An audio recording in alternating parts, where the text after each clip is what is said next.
नमस्कार मित्रांनो.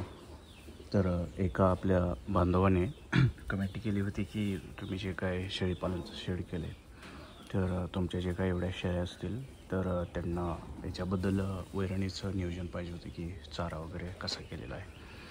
तर मित्र मी ऑलरेडी त्याच्या रिलेटेड व्हिडिओ टाकलेले आहेत, तरी पण एकदा ह्या व्हिडिओमध्ये परत एकदा डिटेल सांगावं असं वाटलं.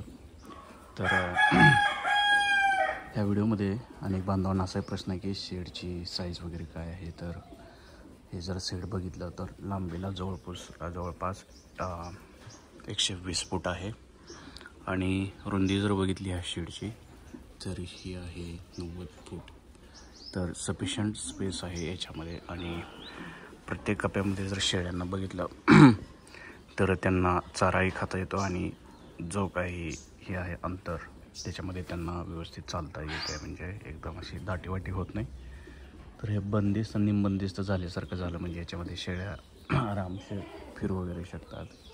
तसेच इकडं पण बघितलं तरी शेळ्या आरामशीर फिरू शकतात.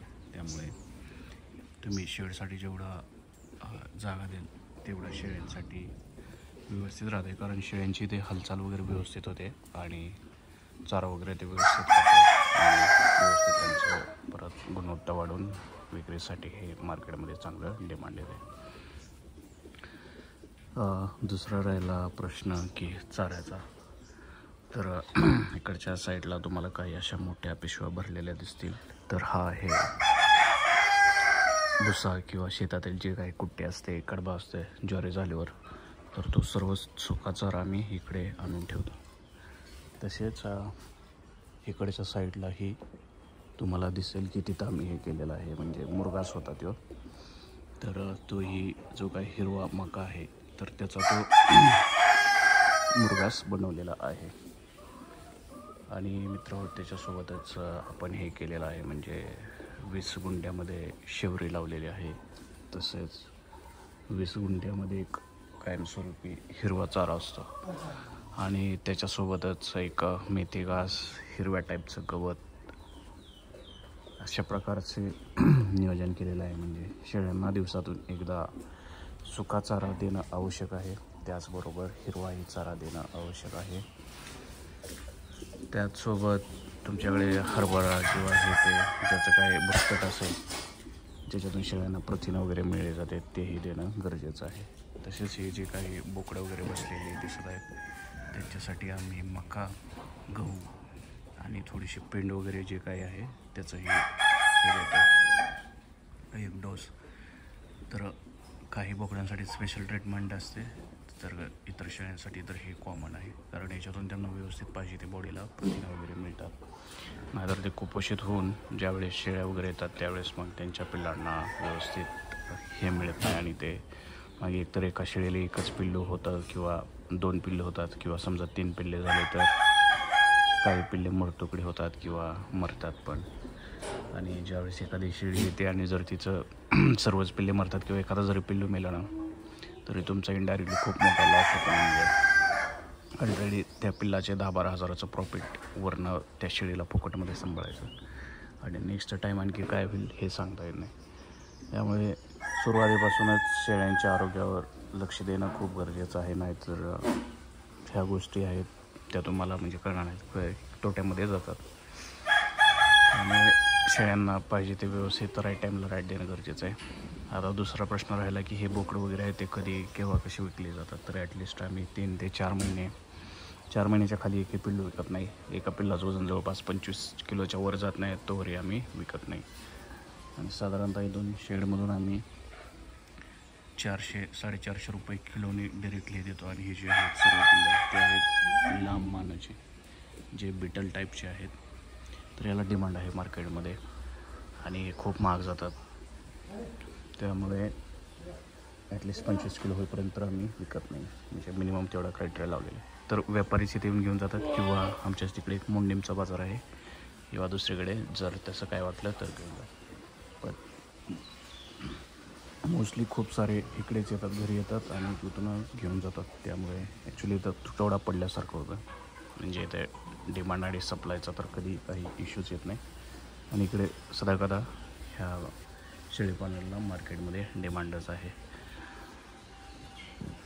तर चला मित्रांनो, मी तर तुम्हाला चाऱ्याबद्दलही सांगितलं. तसंच एक गोष्ट राहिली की ज्यावेळेस पावसाळा असतो किंवा हिवाळा असतो त्यामुळे शेतामध्ये खूप काही गवत असते.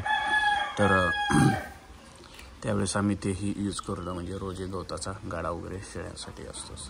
तसेच आम्ही इतरही ठिकाणी लक्ष ठेवून असतो ज्यावेळेस शेतात कोणाचं हे होतं, म्हणजे हरभरा वगैरे किंवा तूर मूग डाळ ज्यावेळेस होते त्यावेळेस त्याचं भुसकट असते त्यावेळेस आम्ही देतो.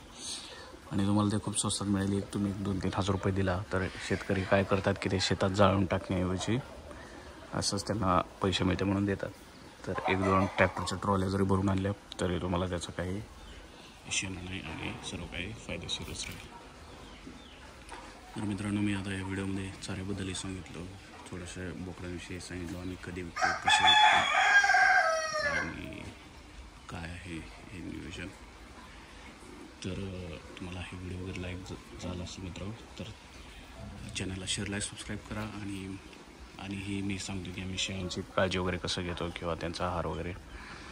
तर इथे एक सरकारी डॉक्टर आहे, तर ते मंथली त्या शेळ्यांसाठी खास लसीकरण सुरू असते. त्याच्यानंतर शेडची काळजी कशी घेतो, कसं क्लीन केलं जाते किंवा एक फायर ट्रीटमेंट पण ह्याच्यामध्ये केली जाते की सर्व जंतू वगैरे निघून जावेत किंवा एक बुरशीनाशक फवारणी वगैरे केली जाते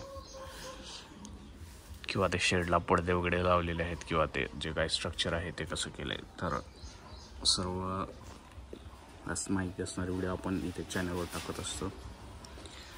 आणि हा व्हिडिओ जास्तीत जास्त बांधवांपर्यंत पोहोचवा, कारण बऱ्याच बांधवांना इच्छा आहे की एक बिझनेस करायचा, काहीतरी करायचे, परंतु त्यांना एक राईट मार्गदर्शन मिळत नाही. तर आपण डायरेक्टली या चॅनल थ्रू हे सर्व काही करत आहोत. कारण बऱ्याच बांधवांना इथं शेडवर येणं, डायरेक्टली व्हिजिट देणं हे काही पॉसिबल होत नाही. आणि तसंही ते आम्हाला इकडे वेळ नसतो, म्हणजे तुम्ही प्रत्येकजण येणार त्याला तेच 10 गोष्टी सांगणं हे एक वैतागवाडी होऊन बसते. कारण काही जणी ते वेळ वगैरे जातो. त्यामुळे आपण हा एक असा प्लॅटफॉर्म बनवला आहे, जरी कोणतं चाललं तरी आम्ही त्यांना हा यूट्यूब चॅनलचं हे सांगतो आणि त्याच्यानुसार ते हे येऊन जातात. तर चला, आपला व्हिडिओ हा जवळपास 7 मिनिटाचा झालेला आहे आणि आय होप ह्या व्हिडिओला भरपूर असे लाईक्स वगैरे येतील आणि यूट्यूब हा व्हिडिओ जास्तीत जास्त लोकांपर्यंत पोहोचवेल.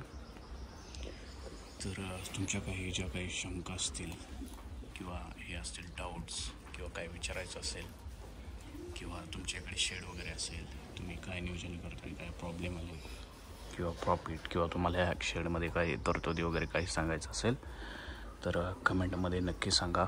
आम्ही त्यावर नक्की अभिप्राय देऊ आणि तुम्हाला रिप्लाय करायचा प्रयत्न करू. तर चला, मी एकदा शेडचं व्यवस्थित झूम करून दाखवतो तुम्हाला डिटेलमध्ये व्यवस्थित.